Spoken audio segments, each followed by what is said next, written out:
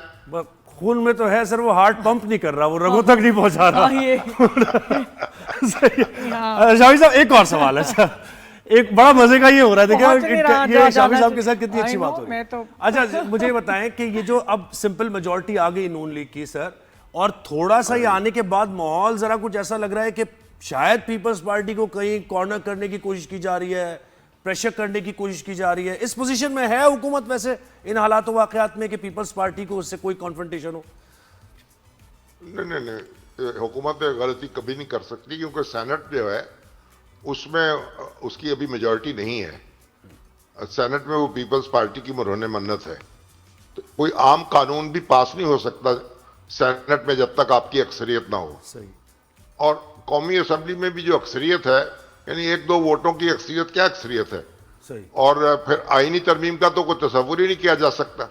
تو میرا خیال ہے کہ پیپلز پارٹی کے ساتھ تو جو حکومت کا معاملہ ہے وہ اسی طرح چلے گا، کوئی تھوڑا سا نرم اور سر تھوڑا سا 28ویں گرم. کی بھی بات بتا دیں، 28ویں آپ سمجھ رہے ہیں آئے گی، اور جو چیزیں ہوں گی اس میں کانٹینٹ بتایا جا رہا ہے. تو 28ویں ترمیم تو اسی وقت آئے گی نا جب پیپلز پارٹی متفق ہوگی. نہیں یعنی ہوگا ایسا، ہو پائے گا سر، ہو پائے گا متفق ہو، مجھے نہیں لگتا ان باتوں پہ متفق ہوگی پیپلز پارٹی. جن باتوں کا ذکر ہو رہا ہے جی ان پہ کوئی اتفاق ممکن نظر نہیں آ رہا، لیکن کوئی راستہ نکالنا پڑے گا. کوئی دستور میں ترمیم سے ہٹ کے کوئی راستہ نکالا جا سکتا ہے اور نکالا جانا چاہیے. یعنی جو مقامی جو حکومتیں ہیں یا بلدیاتی ادارے ہیں ان کو بااختیار کرنے کی حد تک تو میرا خیال ہے میثاق جمہوریت میں بھی لکھا ہوا تھا، اور اس پہ تو اتفاق سب کا ہے. لیکن جو باقی یعنی مالی معاملات ہیں اور صوبوں کی خود مختاری کا تعلق ہے، اس حوالے سے کوئی غور و خوض کرنا پڑے گا، کوئی راستہ نکالنا پڑے گا. لیکن جو بھی راستہ ہوگا وہ اتفاق رائے سے نکلے گا، کوئی شخص اپنی رائے ٹھونس نہیں سکتا. صحیح. سر، بہت شکریہ سر، آپ نے وقت دیا.